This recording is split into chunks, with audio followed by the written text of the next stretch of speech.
الحمد للہ رب العالمین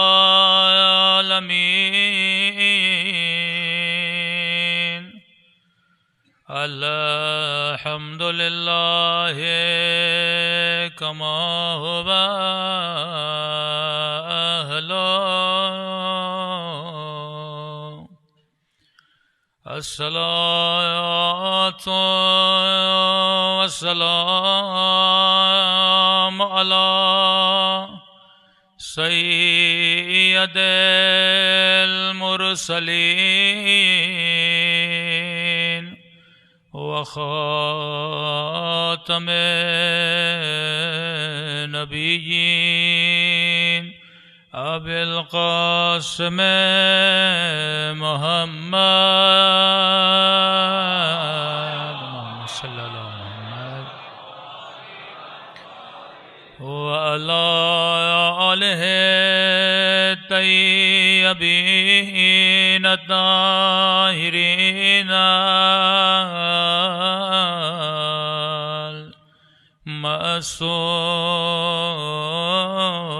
المعصومین۔ سب مل کے دعائے امام زمان۔ اللہم کل ولیک حجت ابن الحسن صلواتک علیہ وعلی فی ہذہ الساعة وفی کل ساعة ولیان وحافظان وقائدان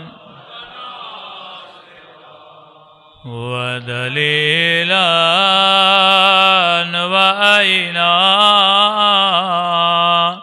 حتی تسکنہ ارضک طوعا وتمتعہ فیہا طویلا برحمتک یا ارحم الراحمین۔ صلوات پڑھیں محمد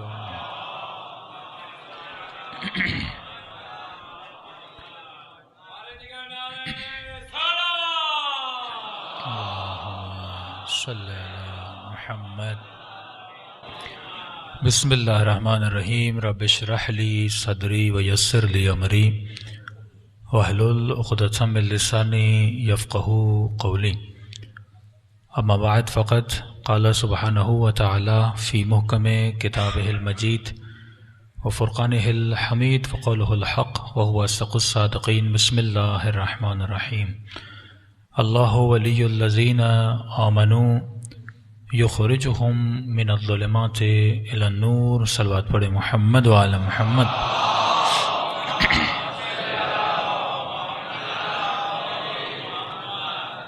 دعا ہے کہ پروردگار عالم ہم سب کی عبادتوں کو اپنی بارگاہ عالی میں قبول فرما دے، اور جس مقصد زندگی کی وجہ سے ان مجالس میں تشریف لاتے ہیں ان مقاصد میں بھی ہم سب کو کامیابی عطا فرما دے۔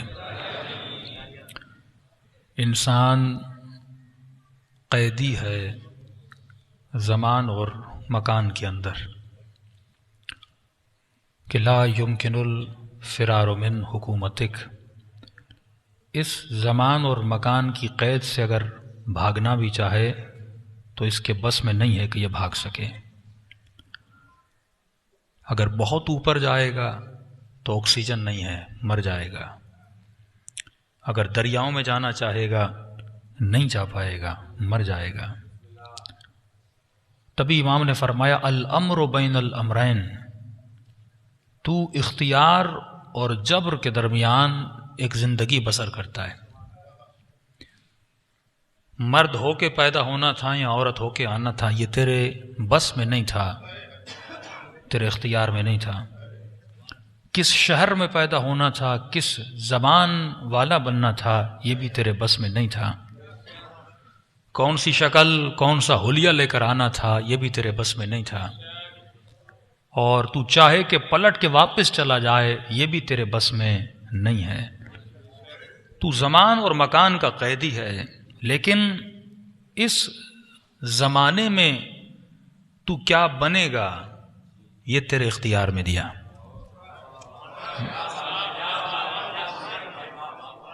تو کس کیفیت میں خود کو ڈھالنا چاہتا ہے یہ تیرے اختیار میں ہے.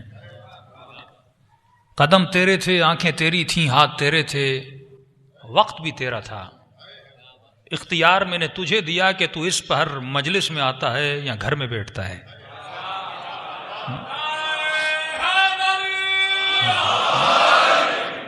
اب جب اپنے اختیار سے تو ایک چیز کو چن لیتا ہے، اسی چننے کی بنیاد پر میں تمہیں جنت بھی دیتا ہوں، جہنم بھی دیتا ہوں.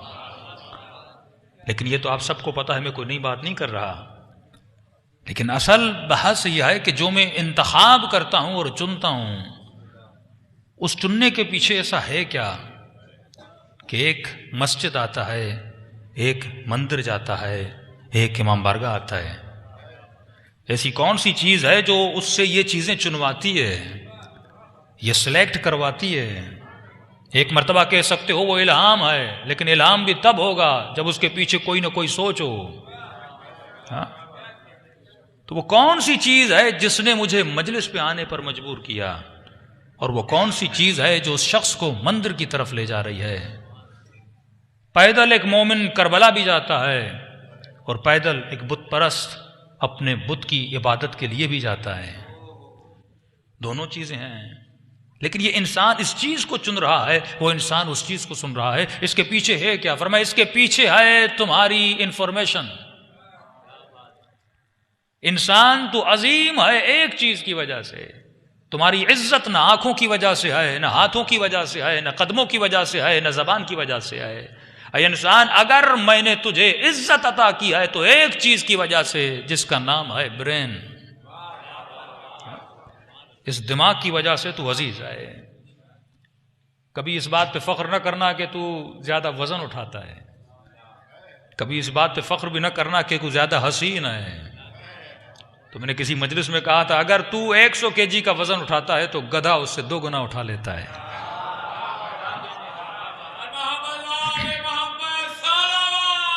اللہم صلی علی محمد.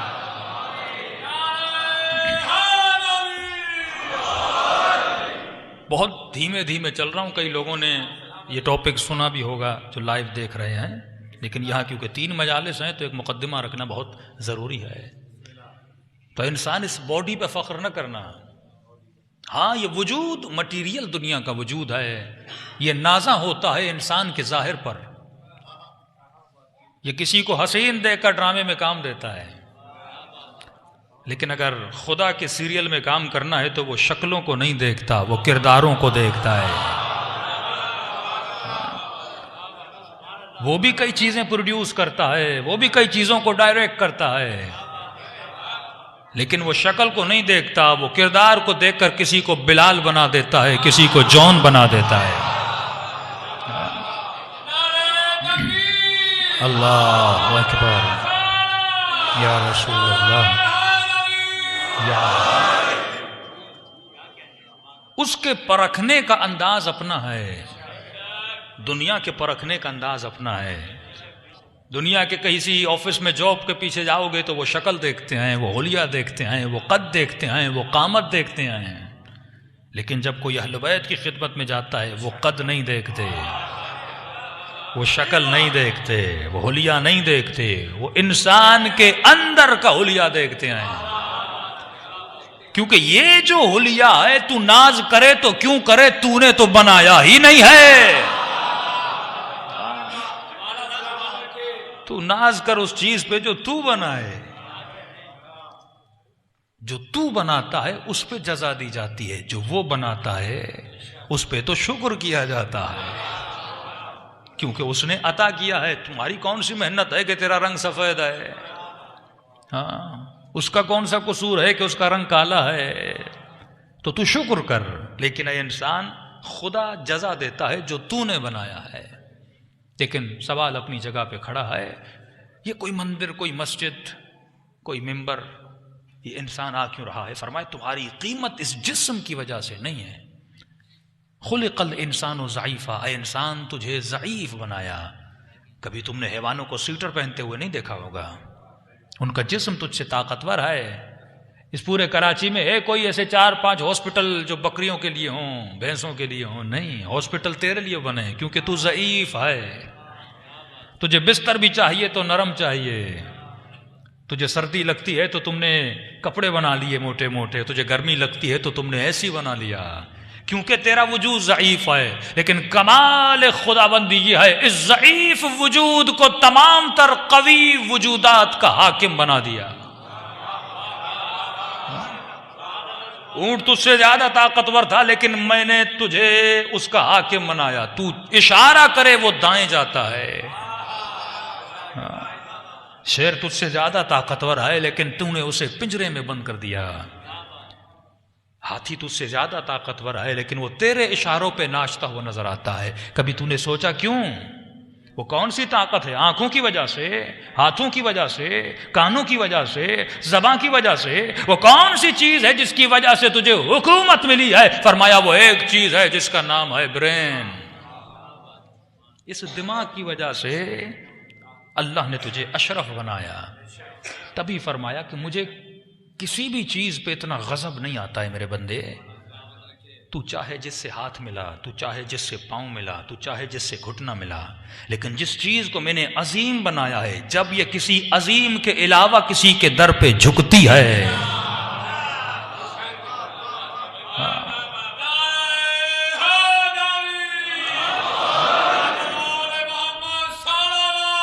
اللہم صلی علی محمد، تو اس کی وجہ سے عظیم ہے، تجھے شرف ملا، لہذا تجھے حق نہیں کسی ذلیل کے سامنے سر کو جھکاؤ. اگر جھکانے کا حق ہے تو کس کے سامنے کا؟ رکوع میں گئے کہا سبحان ربی العظیم و بحمدہ، سجدے میں گئے کہا سبحان ربی العلی و بحمدہ. اس عظیم پیشانی کو کسی عظیم خالق کے سامنے جھکانا پڑے گا. یہ ظلم نہ کرنا، یہ پیشانی کسی کے سامنے نہ جھکے. اچھا اس پیشانی میں ہے کیا؟ فرمایا میں رب لا محدود ہوں، میری کوئی حد نہیں. اور جوان یہ سوچیں کہ دنیا کی کوئی بھی یو ایس پی اور ہارڈ ڈسک لوگے اس کی کوئی لمٹ ہے، 2 ٹیرا 3 ٹیرا 4 ٹیرا. لیکن خدا نے یہ جو میموری آپ کو دی ہے، کہا میں بھی خدا لا محدود ہوں اور تجھے بھی لا محدود طاقت سے نواز رہا ہوں. ایسا نہیں کہ قرآن یاد کر لو تو میموری فل ہو جائے گی، نہیں. جتنا یاد کرتے جاؤ گے اتنا میموری تیز ہوتی جائے گی. جتنا پرکھتے جاؤ گے، پڑھتے جاؤ گے، اتنا میں اس کی حدوں اور سرحدوں کو بڑھاتا جاتا ہوں. تو یہ چیز تو کنفرم ہو گئی کہ انسان کو جو عظیم ترین چیز خدا نے عطا کی وہ انسان کا برین ہے. تو اب انسان اگر اپنے برین پہ ظلم کرے تو خدا اسے جہنم میں بھیجتا ہے.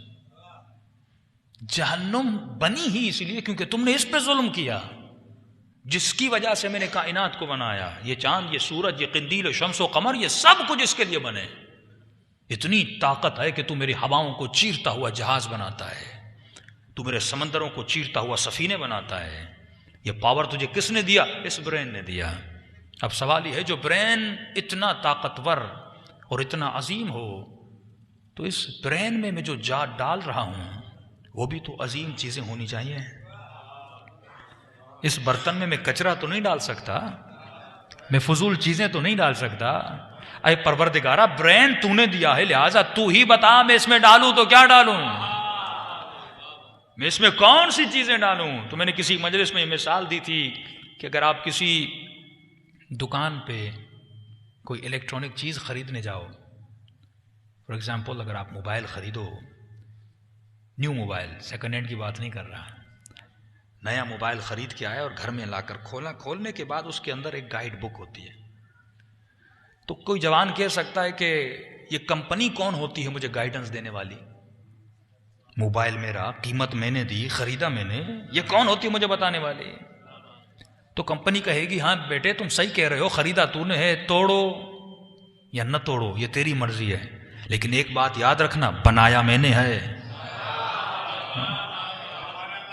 جب میں نے اس کے سسٹم کو کریٹ کیا ہے، اس کے سافٹ ویئر اور ہارڈ ویئر کو میں نے بنایا ہے، لہٰذا یہ آن بھی ایسے ہی ہوگا جیسے میں کہوں گی، یہ آف بھی ایسے ہوگا جیسے میں کہوں گی.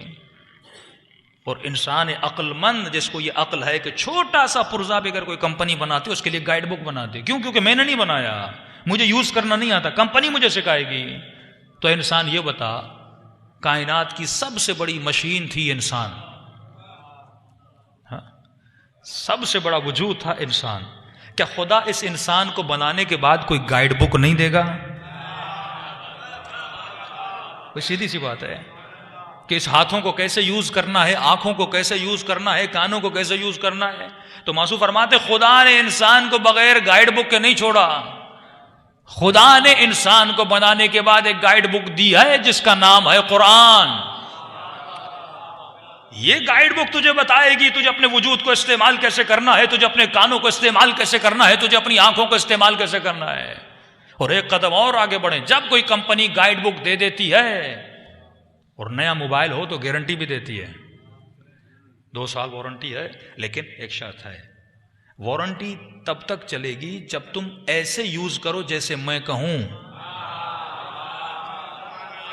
اگر یہ خراب بھی ہو جائے تو کسی لوکل الیکٹرکس کو نہ دکھانا، کسی لوکل مستری کو نہ دکھانا، دکھانا بھی ہو تو کمپنی کے پاس لے کر آنا. اللہ بھی کہتا ہے کہ میں نے تجھے گائیڈ بک دی ہے، اگر گائیڈ بک پہ عمل کرو گے تو جنت کی گارنٹی ہے. اگر اپنی مرضی چلائی تو میری کوئی گارنٹی نہیں. اور اچھا فار ایگزامپل اگر یہ گائیڈ بک آپ نے کھولی اور آپ کو پڑھنا نہ آئے، انگلش میں ہو، تو کمپنی کو اتنی عقل تو ہے، کیونکہ سارے خریدار تو پڑھے لکھے نہیں ہیں، کوئی پڑھا لکھا کوئی ان پڑھ، تو وہ کمپنی کہتی ہے کہ اگر گائیڈ بک سمجھ میں نہ آئے تو آخر میں کہتی ہے یہ ہیلپ لائن ہے.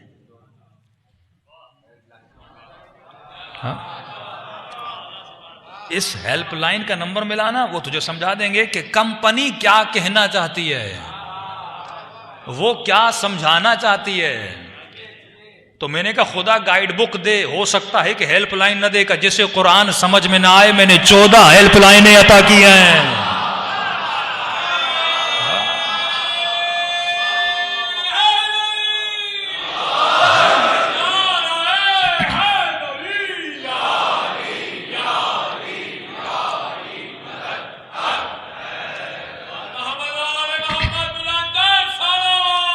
اللہم صلی علی محمد.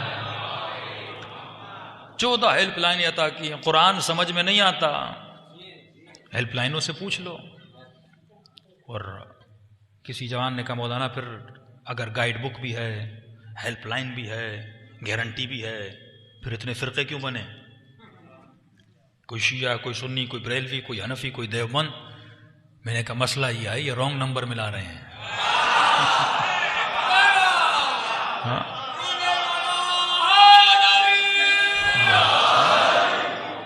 تو میں لاجیکل بات کرنے کا بڑا عادی ہوں اور تقریباً میری مجالس لاجیکل ہوتی ہیں. تو میں نے کہا آپ کا نمبر کیا ہے؟ کہا مولانا فار ایگزامپل 0300.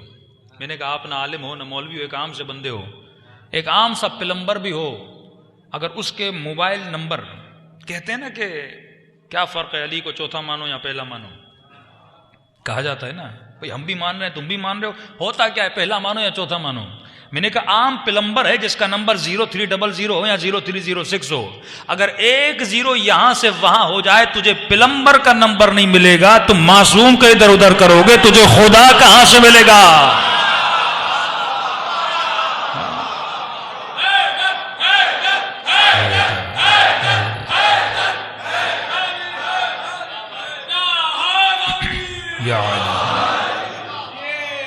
تو یہ اللہ نے تجھے عقل دی ہے، ایک عام بندہ بھی نمبر ادھر سے ادھر ہو جائے اس کا نمبر نہیں ڈائل ہوتا.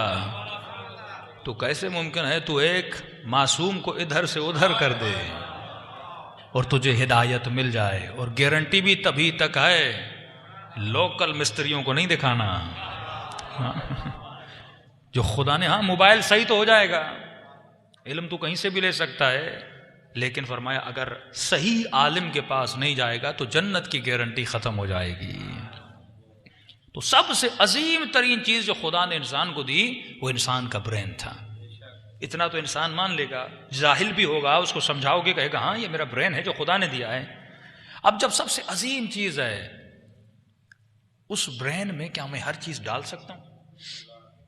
کیونکہ آج آپ جو بھی ہیں اپنی انفارمیشن کی وجہ سے، اگر کوئی شیعہ ہے تو اپنی انفارمیشن کی وجہ سے، سنی ہے اپنی انفارمیشن کی وجہ سے. اس بچے کا کیا قصور ہے؟ اس کے ذہن میں تم نے جو ڈالا بچہ وہ بن گیا. کرسچن کے گھر میں بچہ بڑا ہو تو کرسچن بنے گا، شیعہ کے گھر میں بڑا ہو تو شیعہ بنے گا، سنی کے گھر میں بڑا ہو تو سنی بنے گا. تو اس کا مطلب انسان وہی کرتا ہے، وہی بنتا ہے جو اس کے ذہن میں ہے. تو اگر مجھے اس کو بدلنا ہے تو کیا بدلنا ہوگا؟ ذہن بدلنا ہوگا. گالی نہیں دینی ہوگی. گالی سے کوئی شیعہ نہیں بنتا، گالم گلوچ سے کوئی شیعہ نہیں بنتا، لعنت سے کوئی شیعہ نہیں بنتا. تو لعنت اس لیے بھیج رہا ہے کیونکہ تیرے انفارمیشن ایسی ہے کہ لعنت بھیجو گے تو ثواب ہوگا. وہ کیوں نہیں بھیج رہا؟ اس کے ذہن میں ایک الگ انفارمیشن ہے، اس کا ڈیٹا، اس کا سافٹ ویئر ٹوٹلی الگ ہے. وہی اینڈرائڈ سے تم آئی فون کا کام لینا چاہ رہے ہو، آئی فون سے اینڈرائڈ ہو ہی نہیں سکتا. اللہ نے تجھے عقل دی ہے، تمہارے اوپر جو سافٹ ویئر انسٹال ہے وہ شیعہ والا ہے، اور اس کے اندر جو سی ڈی انسٹال ہے وہابیوں والی ہے. اب تم اس سے توقع کیا رکھ رہے ہو کہ یہ شیعہ والے سافٹ ویئر اور شیعہ والے پروگرامز انسٹال کرے؟ ہو ہی نہیں سکتا. ٹوٹلی اس کا وجود ڈیفرنٹ ہے کیونکہ یہ ڈیفرنٹ ہے. تبھی فرمایا بعثت لأتمم مکارم الاخلاق، میں مبعوث ہوا تاکہ لوگوں کی اخلاقیات کو، ان کی انفارمیشن کو بدلوں. بہترین کام جو اہل بیت کرتے تھے یہی کرتے تھے.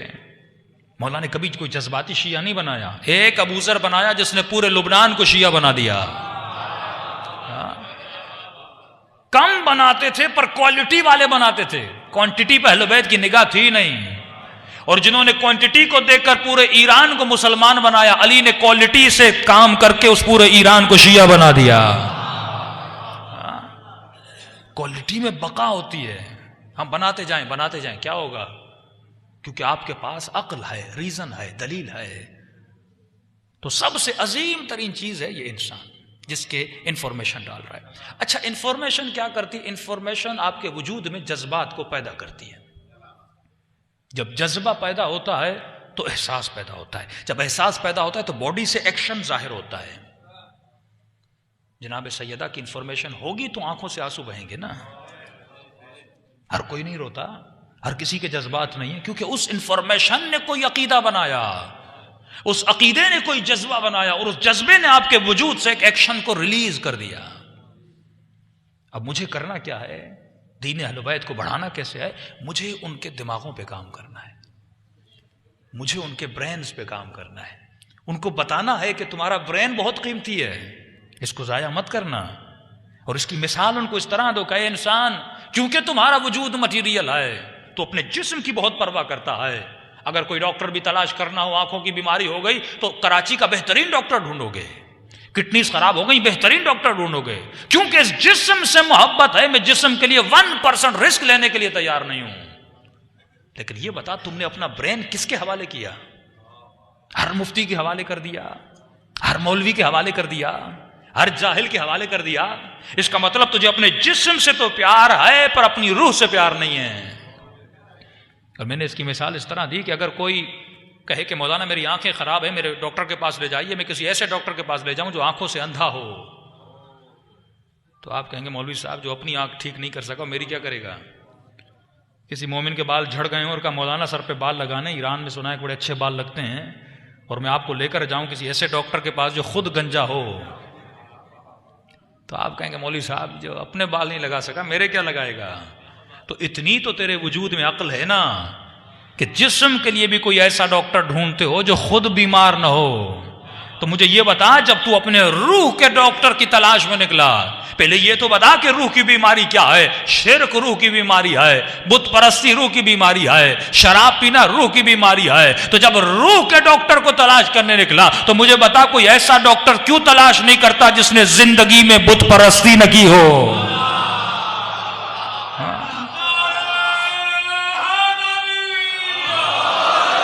اگر تجھے نہ ملے تو آدر اہل بیت پر ہم تجھے ایسے ڈاکٹر دکھاتے ہیں جنہوں نے زندگی میں کسی بتوں کو سجدہ نہیں کیا، جن کے قریب نہ رجس آیا ہے نہ خود رجس کے قریب گیا ہے. اور اس کی دلیل تمہارے اپنے مفتیوں کی زبانیں ہیں کہ جب ہر صحابی کا نام آتا ہے تو رضی اللہ عنہ آتا ہے، جب علی کا نام آتا ہے تو کرم اللہ وجہہ آتا ہے. ہاں، کہ علی کو کرم اللہ کیوں کہتے ہو؟ پہلے کو بھی کرم اللہ کہو، دوسرے کو بھی کرم اللہ کہو. کہ نہیں، سب رضی اللہ ہیں، علی کرم اللہ کا کیوں؟ کہ سب کے ماتھے بتوں کے سامنے جھکے تھے، علی کا ماتھا نہیں جھکا تھا. خود بیان کرتے ہیں. تو تجھے جسم کی پرواہ ہے، تو مٹیریلسٹ ہے. وہ ذہن جو خدا نے تجھے عطا کیا، اب اس میں مجھے ڈالنی ہے انفارمیشن. کون سی انفارمیشن ڈالیں؟ معصوم کا فرمان ہے اللہ نے تجھے 2 عقلیں دی ہیں. ایک عقل جو تو پیدا ہو کر اپنے ساتھ لے کر آیا. کوئی بچہ انٹیلیجنٹ ہے، کوئی ہوشیار ہے، ظلم سے نفرت ہے، سخاوت سے محبت ہے، ماں کی محبت، باپ کی محبت، یہ آٹومیٹیکلی تمہارے وجود میں انسٹالڈ تھیں، اللہ نے ڈال دی. لیکن ایک عقل ہے جس کے ذریعے سے اس عقل کو تو نے مضبوط کرنا ہے. مولا وہ کون سی عقل ہے؟ فرمایا وہ عقل وحی پروردگار عالم ہے. کیونکہ دنیا کے کسی بھی انسٹیٹیوٹ میں جاؤ گے، اس کی پڑھائی میں ذرہ برابر خطا کا امکان ہے، غلطی کا امکان ہے. لیکن جو علم وحی خدا ہے اس میں غلطی کا امکان نہیں ہے، کیونکہ اس نے تجھے بنایا ہے، اور وہ جو علم دیتا ہے اس میں ذرہ برابر غلطی کا امکان نہیں ہے. تو اس کا مطلب اگر مجھے پیور انفارمیشن ملے گی تو کہاں سے ملے گی؟ پروردگار عالم سے ملے گی، رسول کریم سے ملے گی. تو میں آؤں رسول کی خدمت میں، یا رسول اللہ مجھے اپنے ذہن میں پیور انفارمیشن ڈالنی ہے، تو انفارمیشن کہاں سے لاؤں؟ تو رسول خدا نے فرمایا انا مدینۃ العلم وعلی بابھا، میں کائنات کی انفارمیشن کا شہر ہوں. جیسی انفارمیشن چاہیے وہ میرے پاس ہے، اور اگر کہیں سے یہ انفارمیشن ملے گی اس در کا نام بس در علی ابن ابی طالب ہے.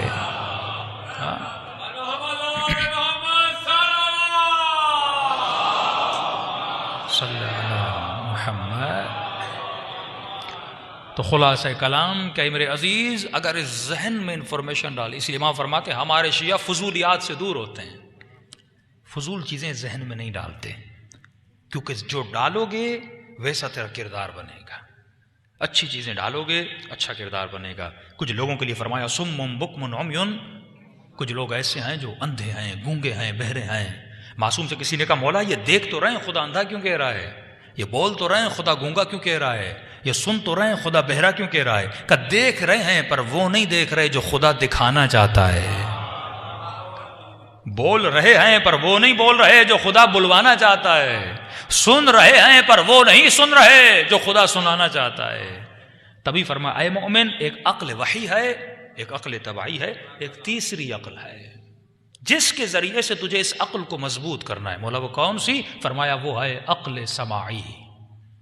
سن کر پڑھ کر اپنی عقل کو مضبوط کر. کیا سنوں؟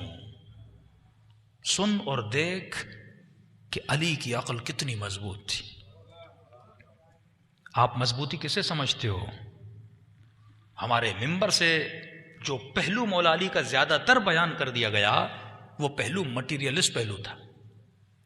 مثلا زیادہ یہ بیان کیا کہ مولا نے خیبر کو فتح کیا، مولا نے خندق کو فتح کیا، مولا نے مرحب کو بچھاڑا، مولا نے انتر کو بچھاڑا. لیکن پہلے امام کے بعد جتنے دوسرے امام ہیں یہ پہلو ان کی زندگی میں آپ کو بہت کم نظر آتا ہے، بلکہ نظر ہی نہیں آتا. پہلو ہی دوسرا ہے. کیوں؟ کیونکہ عرب کا معاشرہ مٹیریل معاشرہ تھا. جب وہ شعر و شاعری کرنے لگے تو خدا نے مقابلے میں قرآن بھیجا، اور عرب ناز کرتے تھے اپنے بہادروں پر. عرب جسموں پر ناز کرتے تھے کہ عمرو بن عبدوت ہے، اونٹنی کا بچہ اٹھا لیتا ہے، ایک دن میں بکرا کھا لیتا ہے، ایک تن ہزاروں کے مقابلے میں چلا جاتا ہے. تو خدا نے عرب کی شاعری کے مقابلے میں قرآن کو بھیجا اور ان کی بہادری کے مقابلے میں حیدر کرار کو بھیجا. مجبوری تھی کیونکہ عرب کا معاشرہ ایسا تھا.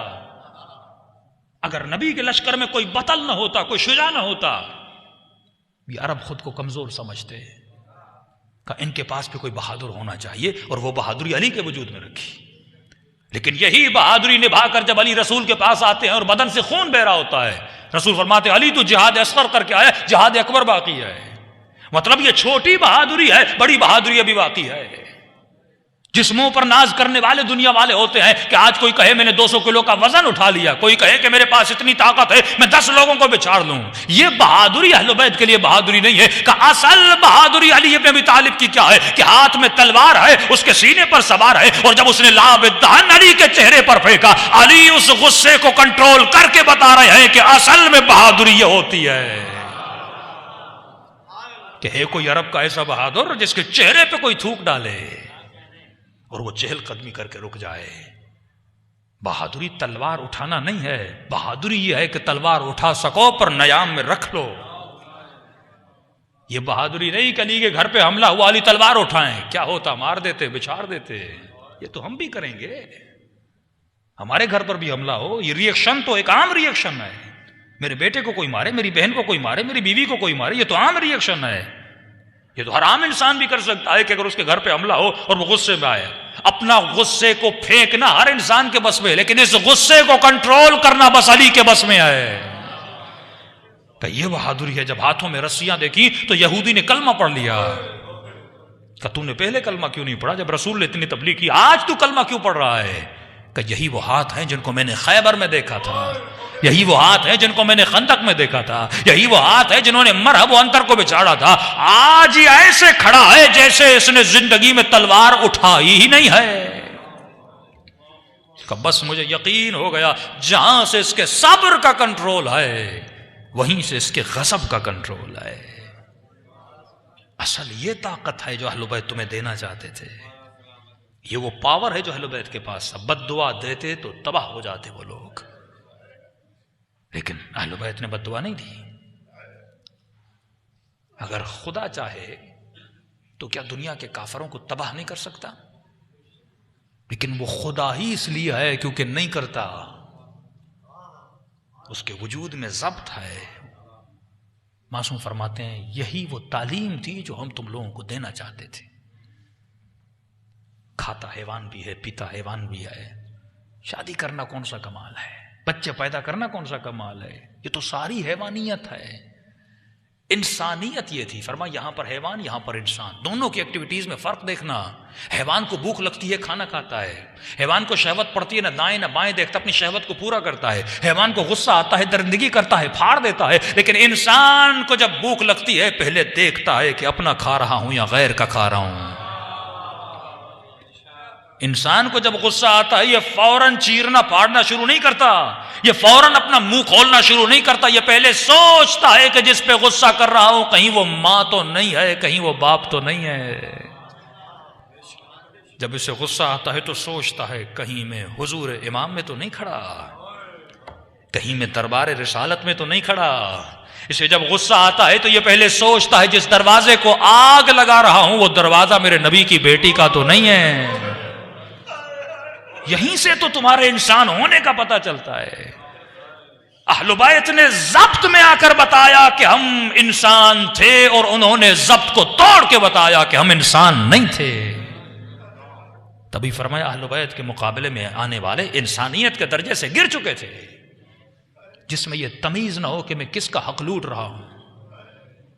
یہ کہیں حق زہرا تو نہیں؟ کیوں فرمایا فَلْيَنْظُرُ الْإِنسَانُ إِلَىٰ طَعَامِهِ، انسانیت اسی میں ہے کہ تو دیکھ کے کھا. فرمایا ایمان کے درجات کو اسی کنٹرول کے ذریعے سے ناپا جائے گا. جب مولا کے ہاتھوں میں رسیاں پڑیں تو ابو ذر نے تلوار نکالی، زبیر لڑ پڑا، زبیر کو بھی زندان میں ڈالا گیا. ابو ذر نے غصے میں سلمان کو دیکھا کہ سلمان تیری غیرت کو کیا ہوا ہے؟ ڈر گیا. سلمان نے کہا ابو ذر یہ بتا تو زیادہ بہادر ہے یا علی زیادہ بہادر ہے؟ کہ میری نگاہیں علی کے ہاتھوں پر ہیں. اگر علی نیام سے تلوار نکالتے تو میں تلوار نکالوں گا. یہ پیغام ہے ان جذباتی شیعوں کے لیے. جذبات کو ابھارنا کمال نہیں ہے، اپنے جذبات کو کنٹرول کرنا کمال ہے. دیکھنا کمال نہیں ہے، نگاہوں کو جھکا لینا کمال ہے.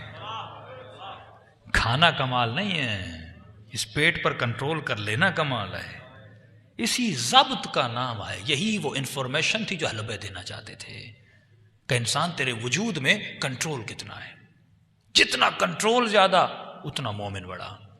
اور آج ثابت ہو چکا کہ دنیا کے جتنے بھی کامیاب ترین انسان ہیں وہ انسان تھے جن کا ول پاور مضبوط تھا. صلوات پڑھے محمد و آل محمد پر.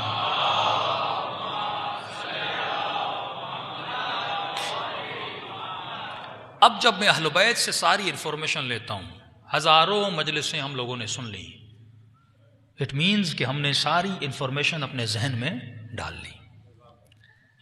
اب مولا فرماتے اگر کسی کے ذہن میں انفارمیشن آئے پر اگر یہ اپنی انفارمیشن پہ عمل نہ کرے، علی کی نگاہ میں یہ بے عقل بھی ہے اور جاہل بھی ہے. کیونکہ تو عاقل تھا. اس کی مثال میں نے ایسے دی تھی، کسی ڈاکٹر کے پاس ہیں، آپ کو کہے کہ آج کے بعد سگریٹ نہیں پینا، آپ کے لیے نقصان دہ ہے، اور آپ رات کو دیکھو شادی میں وہی ڈاکٹر سگریٹ پی رہا ہے. دنیا کہے گی پڑھا لکھا ہے، ڈاکٹر ہے. مولا فرماتے ہیں اس سے بڑا جاہل کوئی نہیں ہے. کیونکہ علم ہوتے ہوئے اگر کوئی اپنے علم پہ عمل نہ کرے یہ بڑا جاہل ہے. آقا بہجت کے پاس جوان جاتے تھے، قبلہ نصیحت قبلہ نصیحت قبلہ نصیحت. انہوں نے ایک نصیحت کی، کہ جوان پہلی اور آخری میری نصیحت یہ ہے جتنا پتا ہے اس پر عمل کر. زیادہ انفارمیشن کی تلاش میں نہ نکل. پہلے جتنی تم نے انفارمیشن حاصل کی ہے کیا اس انفارمیشن پہ عمل کیا ہے کہ نہیں کیا؟ مولا میں اپنی انفارمیشن کو کنٹرول کروں تو کیسے کروں؟ فرمایا علی والے کی نشانی ہے کہ علی والا عقل مند ہوتا ہے، اور دشمن علی کی نشانی ہے کہ دشمن علی بے عقل ہوتا ہے. ابن عباس نے کہا کہ یا علی امیر شام بڑا عقل مند ہے. امام نے کہا یہ عقل نہیں ہے، یہ مکر ہے. مولا عقل کیا ہے؟ تعریف عقل امام نے فرمایا العقل ما عبد بالرحمن. عقل مند وہ ہے جو عقل سے شیطان کی عبادت نہیں کرتا، رحمان کی عبادت کرتا ہے. اور اس کی زندہ مثال یہ تھی کہ جب مولا کے لشکر کے پانی پہ حملہ ہوا اور امیر شام کے لشکریوں نے پانی پر قابض ہو گئے، اور دوسری مرتبہ جب مولا نے حملہ کیا تو پورے پانی پر علی قابض ہو گئے. عمرو ابن عاص کے پاس لوگ اور اس کے سپاہی آئے کہ عمرو لشکر والوں میں اتنی طاقت نہیں، 3 دن اگر علی نے 2 دن بھی پانی بند کیا نا پورا لشکر علی کے پاس جائے گا، جنگ ہار جاؤ گے. کمال علی یہ تھا کہ دشمن علی کو جانتا تھا. عمرو ابن عاص نے کہا کہ میں علی کو جانتا ہوں، علی پانی بند نہیں کرے گا. اور غربت علی یہ تھی کہ علی کے لشکر والے علی کو نہیں جانتے تھے. مولا کے پاس آئے اور کہنے لگے یا علی بس پانی بند کر لو، ہم جنگ جیت جائیں گے. امام نے کہا ہرگز علی پانی بند نہیں کرے گا. یا علی اس نے پانی بند کیا تھا، ہم بھی پانی بند کریں گے. جب اس نے ظلم کیا ہے ہم بھی ظلم کریں گے. امام فرماتا اگر اس نے بند کیا علی بھی بند کرے، پھر علی اور معاویہ میں فرق کیا رہ جائے گا؟ علی نام ہی اسی وجود. ہم اپنے اصولوں پر کبھی کمپرومائز نہیں کرتے. اصول علی ہے کہ پیاسے کو پانی دیا جائے. اصول حسین ہے کہ ہر کے پورے پیاسے لشکر کو پانی پلایا جائے. اور کتنا ہوشیار ہے دشمن. کبھی آپ نے غور کیا ان واقعات پہ کہ جنگ میں عمرو ابن عاص دوڑ رہا ہے، امیر المومنین پیچھے سے حملہ کر رہے ہیں. اس بدبخت کو یہ خیال کہاں سے آیا؟ بھئی اتنے ہائپر سچویشن میں کوئی بندہ دوڑے، پیچھے سے کوئی تلوار لے کے گھوم رہا ہو، اس وقت اس کے ذہن میں خیال آیا کہ کپڑے اتار دو. بھئی عام انسان کے ذہن میں آ سکتا ہے. اس کا مطلب اتنی شدت سے وہ علی کو جانتا تھا، اتنی شدت سے علی سے واقف تھا کہ دشمن کتنا بھی بڑا ہو لیکن علی کی آنکھیں کبھی بے حیائی میں نہیں جاتی. تبھی فرمایا جب حضرت آدم کے پاس جبرائیل 3 چیزیں لے کر آیا کہ آدم حیا چاہیے، دین چاہیے، عقل چاہیے. حضرت آدم نے کہا کہ مجھے عقل چاہیے. جبرائیل نے حیا اور دین کو کہا کہ واپس چلو. حیا اور دین نے کہا ہمیں خدا نے کہا ہے جہاں عقل رہے گی وہاں حیا بھی رہے گا، وہاں دین بھی رہے گا.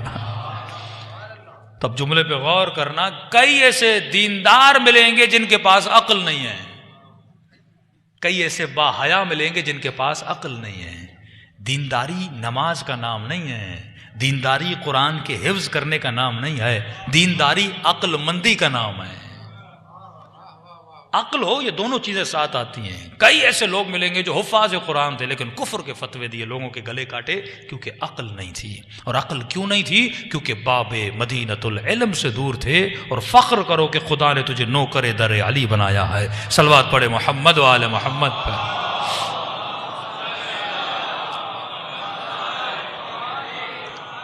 تو میرے عزیز، سب سے بڑی طاقت جو خدا نے انسان کو دی ہے وہ طاقت عقل ہے. عربی میں، لغت میں عقل کا ترجمہ ہے گرہ لگانا.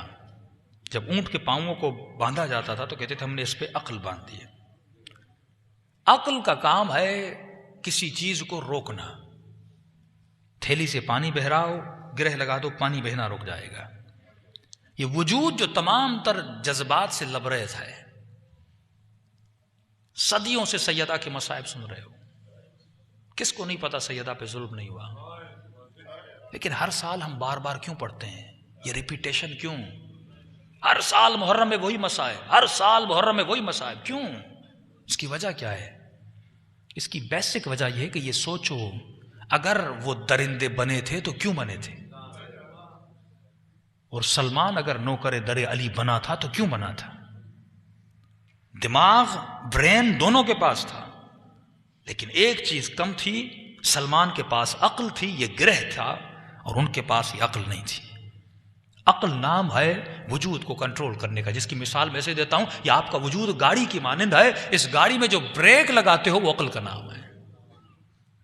کہ انسان کے وجود میں تمیز ہو کہ میں کس کے در پہ کھڑا ہوں. یہ بریک اس کے وجود میں ہونی چاہیے. مولا کو جب غصہ آتا تھا، یہ عقل علی ابن طالب، یہ ضبط اہل بیت کے وجود میں تھا. اب جوان یہ سوچو کہ اگر تمہاری نگاہیں کسی حرام پہ پڑ جاتی ہیں، یہ تیرا بریک کتنا مضبوط ہے. سید میر داماد سے جب وقت کے بادشاہ نے کہا کہ تم نے گناہ سے بچنے کے لیے اپنی 10 انگلیاں جلا دیں. رات کے اندھیرے میں بادشاہ کی بیٹی اس کے حجرے میں گئی تھی، اور سید میر داماد کہتا شیطان جب حملہ کرتا تھا، دیا جل رہا تھا، میں انگلیاں اس میں ڈال دیتا تھا، اور کہتا تھا جب تم دنیا کی آگ کو برداشت نہیں کر سکتی تو آخرت کی آگ کو کیسے برداشت کرو گی.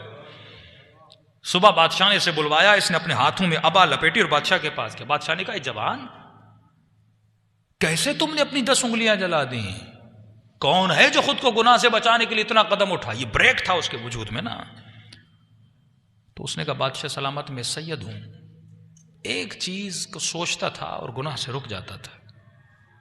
کیا سوچتے تھے؟ کہ میں نے حدیث میں پڑھا ہے کہ میدان محشر میں سب سے پہلے میری دادی زہرا کو لایا جائے گا، ناقے پہ سوار کیا جائے گا، آواز آئے گی غضوا ابصارکم، اپنی نگاہوں کو بند کر لو، دختر رسول آ رہی ہے. کہ میں یہ سوچ رہا تھا کہ اگر قیامت کے دن میری بیوی نے مجھ سے پوچھا سید تو میرا تھا، تو نے ایسا کیوں کیا؟ کہ وہ لمحہ سوچ کے میں نے اپنی 10 انگلیاں جلا دیں. کہ دنیا میں انگلیاں جلتی ہیں تو جل جائیں، لیکن سیدہ کے سامنے شرمندہ نہ ہو جاؤں. اور یہ عجیب روایت کے جملے ہیں کہ ایک ہاتھ میں حسین کا خون بھرا کرتا ہوگا، دوسرے ہاتھ میں حسن کے جگر کے ٹکڑے ہوں گے.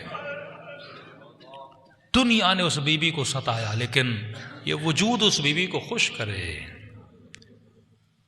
فرمایا جتنا کنیکشن تمہارا سیدہ کے ساتھ مضبوط ہوگا اتنا وجود میں نورانیت آتی ہے. یہ واقعہ میں نے اپنے مولانا کا کئی جگہوں پہ سنایا. تذکر اس لیے ضروری ہے تاکہ آپ کے دلوں میں ایمان تازہ ہو جائے. ایک مرتبہ ہم اپنی خوشیوں میں اہل بیت کو یاد کرتے ہیں، مجلسوں میں آتے ہیں اہل بیت کو یاد کرتے ہیں، لیکن ایک مرتبہ اپنے شدائد میں، اپنے مصائب میں اہل بیت کو یاد کرتے ہیں. یہ وہ گھڑی ہوتی ہے کہ خدا دیکھنا چاہتا ہے یہ بندہ اس مصیبت میں یاد کس کو کرتا ہے. مولانا صاحب کہتے ہیں مجھے ایجنسیز نے پکڑ لیا، کسی اور کنٹریز کی ایجنسیز تھیں، 65 دن مجھے کال کوٹڑی میں رکھا. بے گناہ تھا کہ میرے ہاتھوں کو باندھ لیا، میرے پاؤں کو باندھ کے مجھے سیدھا لٹایا جاتا تھا، اور جو میرے پاؤں کے تلوے ہیں وہاں بہت شدت سے مجھے مارا جاتا تھا. کہ قبلہ بس شدت اتنی ہے آپ کو بتا دوں کہ اتنا شدت سے مارتے تھے، میرے پاؤں سوج جاتے تھے، میرے ناخن وہاں سے نکل آتے تھے. لیکن جب چوٹ لگتی تھی اور شدید تکلیف ہوتی تھی تو میری زبان سے ایک جملہ جاری ہوتا تھا، یا زہرا. میں بی بی کو بلاتا تھا. پھر مارنے کے بعد 3 گھنٹے مجھے اسی طرح اس حالت میں چھوڑ دیتے تھے. کہتے مولانا اللہ گواہ ہے، جب اس شدت میں بی بی کو پکارتا تھا، یہ لوگ باہر چلے جاتے تھے، میں یا زہرا کہتا تھا، میرے دونوں ہاتھوں کی کڑیاں کھل جاتی تھی. جب تک وہ واپس آئے میں بیٹھ کے تھوڑا آرام کرتا تھا، پھر آتے تھے، پھر میں کڑیوں میں اپنے ہاتھوں کو ڈال دیتا تھا. کہا کہ کافی دن گزر گئے، بی بی کو پکارتا رہا لیکن کوئی فرج نہیں ہوا. کہ ایام فاطمیہ قریب تھے اور 3 دن باقی تھے بی بی کی شہادت میں. میں اپنی کال کوٹری میں بیٹھ کے رو رہا تھا اور کہہ رہا تھا، سیدہ اتنی مصیبت میں نے آپ کو اتنا بلایا، اگر آپ کی شہادت کے دن سے پہلے میں آزاد ہو گیا تو مجھے یقین ہو جائے گا میں آپ کا ہی شیعہ ہوں اور آپ مجھ سے راضی ہو. لیکن بی بی اگر اس دنوں کے بعد گزر گئے اور آزاد نہ ہوا، بس میں سمجھوں گا کہ مجھ میں قابلیت نہیں تھی، آپ مجھ سے راضی نہیں ہو. کہتا رو رو کے مجھے نیند آ گئی. ایک عجیب خواب دیکھتا ہوں کہ میں ایک جہاز میں ہوں اور ایئرپورٹ پہ اترتا ہوں، ایک بندہ مجھے ریسیو کرنے آتا ہے، اپنے گھر لے جاتا ہے، بستر پہ سلاتا ہے، اے سی آن کرتا ہے. ایک سفر کا منظر دیکھتا ہوں خواب کے عالم میں. نیند سے اٹھتا ہوں، سوچ ہی رہا تھا کہ یہ میں نے کیا دیکھا ہے، کہاں جا رہا تھا، کس جہاز سے اتر رہا تھا. کہتے اتنے میں جو چھوٹی سی کال کوٹڑی تھی اس کی دیوار پر میں نے مڑ کے دیکھا، دنیا کی خوبصورت ترین ہینڈ رائٹنگ میں کچھ لکھا ہوا تھا. کہ قبلہ 25 سال گزر گئے، آج تک میں نے ایسی ہینڈ رائٹنگ پھر نہیں دیکھی. لکھا ہوا تھا، بسم اللہ الرحمن الرحیم. جو بھی اس کال کوٹڑی سے نکلنا چاہتا ہے، بچنا چاہتا ہے، وہ 540 یا 35 مرتبہ یہ دعا پڑھے، شفا مل جائے گی. میں نے کہا دعا کیا تھی؟ کہ قبلہ لکھا ہوا تھا، اللہم انی اسألک بحق فاطمہ وابوها وبعلها وبنوها وسر المستودع فیہا بعدد ما حاط بہ. کہ میں نے تسبیح اٹھائی اور میں نے 540 یا 35 مرتبہ پڑھا. بس پڑھنا تھا، 1 گھنٹے کے بعد دروازے پہ دستک ہوئی. میرا نام لیا اور کہا کہ آپ کو آزاد کر دیا گیا ہے، اور مجھے لیٹر دیا، معذرت خواہی کی، ہم نے بے جرم آپ کو پکڑا تھا، آپ آزاد ہو. کہ جیسے آزاد ہوا فوراً گھر گیا، شہر میں اعلان کیا کہ 3 دن میں سیدہ کی مجلس کرواؤں گا. میں نے گھر کے دروازے کے اوپر بینر لگایا، یہ مجلس وہ کروا رہا ہے جسے سیدہ نے آزاد کروایا ہے. کہ یہ تعبیر تو ہو گئی. کہ مولانا میں کراچی آیا، کسی جاننے والے نے افریقہ سے فون کیا کہ ماہ مبارک میں آپ کو ہم افریقہ بلانا چاہتے ہیں، یہ آپ کا ٹکٹ ہے، یہ پیسے ہیں، 2 دن کے بعد آپ کی فلائٹ ہے. کہ میں جہاز میں چڑھا. اب جب افریقہ کے ایئرپورٹ پہ اترا، میں نے کہا یہ تو وہی ایئرپورٹ ہے جو خواب میں سیدہ نے دکھایا تھا، یہ تو وہی شخص ہے جس کو میں نے خواب میں دیکھا تھا. کہ گھر اس کا تھا پر اس کو بتا میں رہا تھا کہ تیرے کمرے میں یہ چیزیں ہیں. کہ آج 25 سال ہو گئے، سیدہ نے وہاں سے اٹھا کر مجھے یہاں بھیجا تھا. ایسے ایسے چھوٹے چھوٹے گاؤں جہاں پہ تصور بھی نہیں تھا کوئی اہل بیت کا نام لے گا، لیکن آج افریقہ میں آپ جاؤ گے، چھوٹے چھوٹے گاؤں جہاں پہ ہیلی کاپٹر سے لوگ وہاں جاتے ہیں، 25 لوگ ہیں، امام بارگاہ بنا ہوا ہے، اور وہ افریقہ کے لوگ جناب سیدہ کا ماتم کر رہے ہیں. جب تم مصیبتوں میں ان کو بلاتے ہو، وہ کہاں سے کہاں اٹھا کر تجھے بھیجتے ہیں. جاؤ، اگر تم مصیبت میں یہ تم میں برداشت تھی، یہ قوت برداشت کی تھی کہ تم نے سیدہ کو یاد کیا، اہل بیت کو یاد کیا، اب ہم تمہیں ایک ڈیوٹی سونپتے ہیں کہ جا ہمارے دین اور مذہب کا مبلغ بن۔ تو میرے عزیز، صرف خوشیوں میں نہیں، فرمایا شیعتنا خلقو، ہمارے شیعوں کو ہماری بچی ہوئی مٹی سے بنایا گیا، وَعُجِنُوا بِمَاءِ مُحَبَّتِنَا، اور ان کی مٹی کو گوندا گیا ہماری محبت کے پانی سے۔ یعنی اس وجود کے رگ رگ میں اہل بیت کی محبت ہے، لیکن یہ محبت پریکٹیکلی نظر بھی آنی چاہیے۔ تو جب بھی مصیبتوں میں گرفتار ہو جاؤ تو میرے عزیز جناب سیدہ کو آواز دیا کرو۔ چھٹے امام کا زمانہ ہے، امام جعفر صادق علیہ الصلوۃ والسلام۔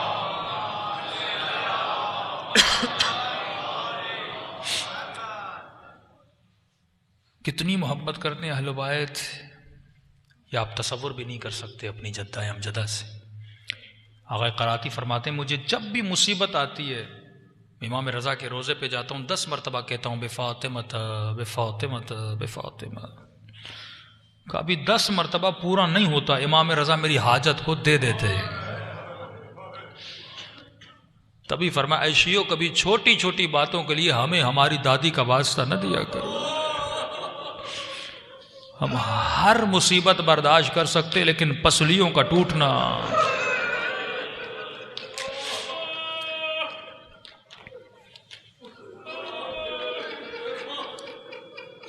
چھٹے امام کا صحابی خدمت میں آتا ہے، مولا آپ کا ایک چاہنے والا ہے، اسے وقت کے حاکم کے سپاہیوں نے پکڑ لیا مولا، اور یہ کہتے ہوئے گئے کہ ہم اس کا سر قلم کریں گے، سر عام۔ محبت کرتے تھے اہل بیت۔ امام نے کہا کیوں پکڑا، کون سا جرم کیا تھا، اتنی بڑی خطا کہ اس کا سر قلم کیا جائے؟ کہ مولا کام تو ثواب کا تھا، لیکن حکومت کی نگاہوں میں بڑی خطا ہے۔ کیا کیا؟ کہ وہ بیچارہ چل رہا تھا مولا، اس کا پاؤں پھسلا، جیسے پاؤں پھسلا وہ پہلو کے بل جا کے زمین پہ گرا۔ جب اس کے کمر میں چوٹ لگی تو اس نے فریاد کی، اور آہ بلند کرنے کے بعد اس نے سیدہ کے قاتل کا نام لے کے اس پہ لعنت بھیجی۔ حاکموں نے سن لیا، سپاہی اس کو لے گئے۔ امام نے کہا اچھا، کہ میرے سپاہیوں کو جمع کر مسجد میں جمع ہو جا، میں اس مومن کے لیے دعا کرنا چاہتا ہوں۔ صرف اپنے صحابہ کو جمع کیے، امام نے دعا کے لیے ہاتھوں کو بلند کیے، یقیناً اپنی دادی زہرا کا واسطہ دیا ہوگا۔ دعا ختم ہوئی کہ جلدی جا، وہ آزاد ہو گیا ہوگا۔ یہ مومن دوڑا دوڑا واقعاً دیکھا وہ آزاد ہو چکا ہے۔ اسے کہا خوشخبری ہو، بتائے تو کس نے دعا کی تیرے لیے؟ کس نے؟ کہا چھٹے امام نے دعا کی ہے۔ کہ جلدی آ، امام سے شکریہ ادا کر۔ مولا کی خدمت میں آتا ہے کہ مولا آپ نے دعا کی؟ امام نے کہا بیٹھ جا۔ بیٹھا۔ امام نے کہا یہ بتا، اتنے لوگوں کو چوٹیں لگتی ہیں، وہ میرے دادی کے قاتل پہ لعنت تو نہیں بھیجتے؟ تجھے جب چوٹ لگی تجھے میرے دادی کا قاتل یاد کیوں آیا؟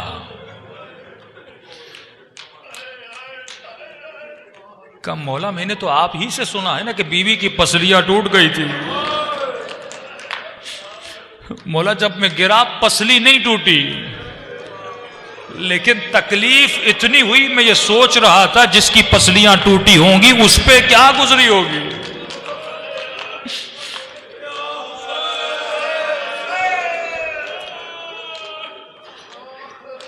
تبھی امام حسین فرماتے شیعو جب پیاس لگے نا میری سکینہ کو یاد کیا کرو، اپنی تکلیفوں میں اہل بیت کو یاد کیا کرو، اپنے دردوں میں اہل بیت کو یاد کیا کرو۔ اللہ آپ سب کی ماؤں کو سلامت رکھے۔ ہر مجلس میں کہتا ہوا رہا ہوں کہ بیٹے ماں سے بڑی محبت کرتے ہیں، بیٹے ماں سے بڑی محبت کرتے ہیں۔ مجھے نہیں پتا حسن نے یہ منظر کیسے دیکھا ہوگا۔ اگر ہماری ماں کو کوئی بول دے،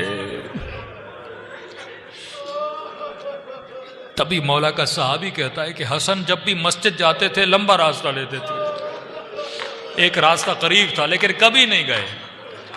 میں نے کہا مولا یہ راستہ قریب ہے، یہاں سے مسجد جائیے۔ کب میں جانتا ہوں قریب ہے، لیکن میں کبھی اس راستے سے نہیں جاتا. کہ مولا کیوں؟ کہ اس گلی میں اس کا گھر ہے جس نے اماں پہ دروازہ گرایا تھا.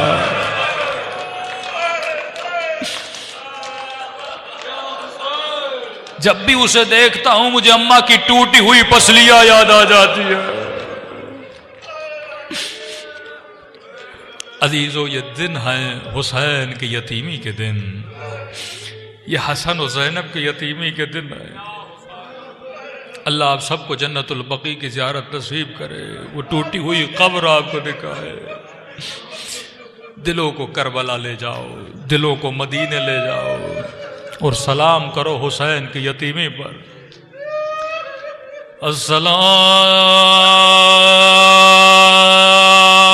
السلام علی الحسین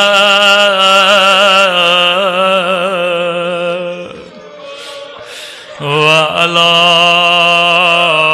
علی ابن الحسین وعلی اولاد الحسین وعلی اصحاب الحسین. میرا سلام ہو ٹوٹی ہوئی پسلیوں پہ.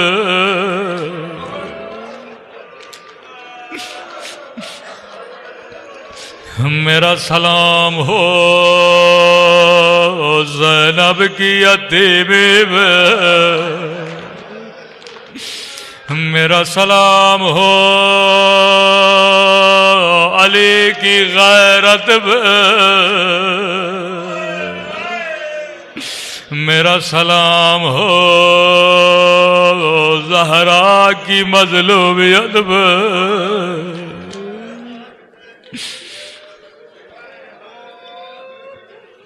امام حسن کسی ذاکر کے خواب میں آئے، فرمایا ذاکر تو میرے اصلی مذاہب کیوں نہیں پڑھتا؟ کہ مولا میں تو آپ کے سارے مذاہب پڑھتا ہوں. مولا میں نے یہ پڑھا حسن کے جگر کے 72 ٹکڑے ہو گئے. کہ یہ میرے مصائب ہیں پر اصل مصائب نہیں ہے. کہ مولا میں نے یہ پڑھا سفید کفن پہنایا تھا، لیکن جنازہ جب گھر میں واپس آیا کفن کا رنگ لال تھا. کہ ذاکر یہ میرے مصائب ہیں لیکن میرے اصل مصائب نہیں ہیں. کہ مولا آپ کے اصل مصائب کہاں ہیں؟ فرمایا میرے اصل مصائب مدینے میں ہے، مدینے کی گلی میں ہے. ایک آگ کا دروازہ تھا، ایک ٹوٹی ہوئی پسلیاں تھے. میں اور حسین چھوٹے تھے، فریاد کر رہے تھے کوئی آئے میری اماں کو بچا لے.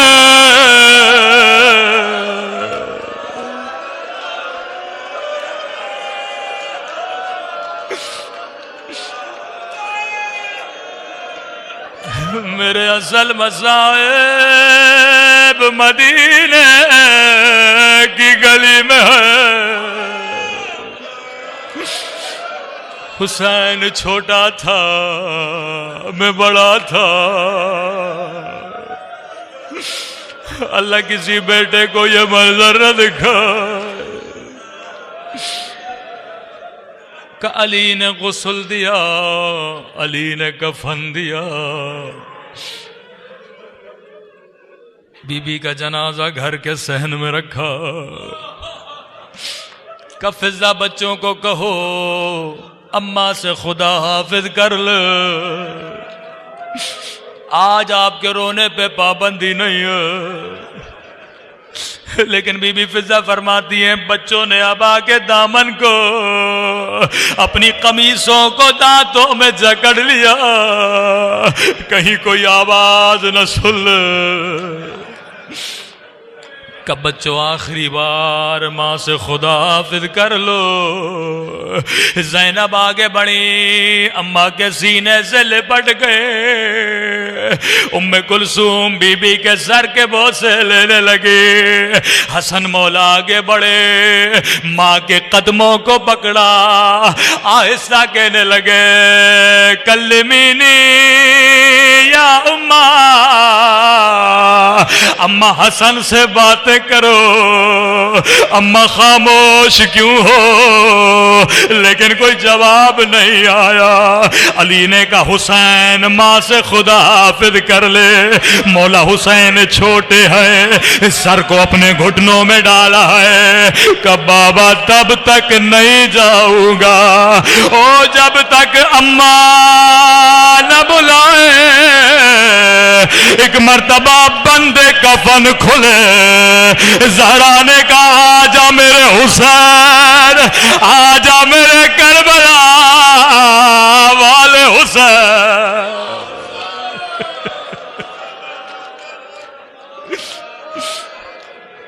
آخری جملہ امام حسین آپ کی خدمت میں. مولا جب آپ یتیم ہوئے زہرا نے آپ کو بلایا سارے بچے ماں کے سینے سے لپٹ گئے. جبرائیل نازل ہوئے علی عرش خدا پہ کوہرام بپا ہوئے بچوں کو زہرا سے جدا کرو. علی نے بڑے پیار سے حسین کو سینے سے لگایا. آقا حسین آپ بھی یتیم ہوئے آپ کی قسمت علی نے سینے سے لگایا لیکن سکینہ کی قسمت او کسی نے سینے سے نہیں لگایا. او شمر نے تماچے مارے کسی ظالم نے تازیالے مارے.